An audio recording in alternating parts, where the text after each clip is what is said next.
Evet, örneğimize baktığımızda örnek bizden anahtar T eşittir 0 anında kapatıldıktan sonra devre akımının bobin uçlarındaki gerilimi ve direnç uçlarındaki gerilimi matematiksel ifadelerini, yani zamana bağlı denklemlerini soruyor. Öncelikle anahtar kapatıldıktan sonra bobinimizin akımının sıfırdan yükseleceğini, bobinimizin geriliminin de 50 volttan sıfıra doğru düşeceğini biliyorum. Tau değerini hesaplayalım. RL devrelerinde tau L bölü R ile hesaplanıyordu. Tabii ki burada L'yi Henry, R'yi de ohm olarak alacağız. Bakıyorum 4 Henry zaten Henry olarak verilmiş. 4 bölü 2K, o da eşittir 2 çarpı 10 üzeri eksi 3 saniye, yani 2 milisaniye olacaktır tau değerim. Öyleyse denklemimi yazacak olursam akım denklemim neydi arkadaşlar? E bölü R 1 eksi E üzeri eksi T bölü tau idi. Yani 50 bölü 2K 1 eksi E üzeri eksi T bölü tau yerine 2 çarpı 10 üzeri eksi 3 saniye cinsinden yazabilirim veya 2 milisaniye olarak yazabilirim.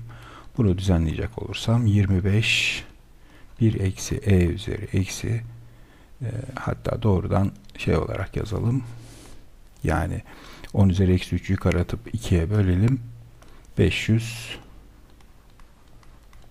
T olacaktır. Tabi bunun birimi ne olacak? Birime dikkat edeceğiz. Miliamper. Neden? Çünkü direnç değerini 2K olarak aldım.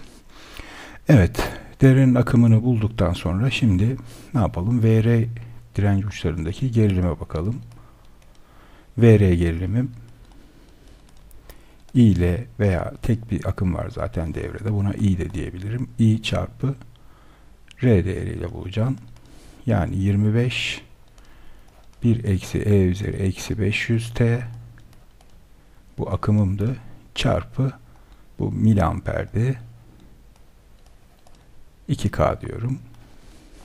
Yani bunun sonucunda da VR 50 1 eksi E üzeri eksi 500 T volt olarak VR gerilimi bulurum. Peki direncin uçlarındaki VL gerilimini nasıl bulabilirim? VL gerilimi Kirchhoff'un gerilimler kanunundan E eksi VR olacaktır.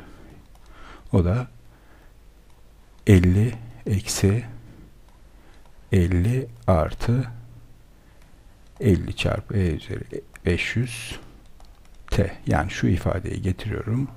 Burada yerine yazıyorum. Burada arkadaşlar VL 50 çarpı E üzeri eksi 500 T volt olarak denklemini bulurum.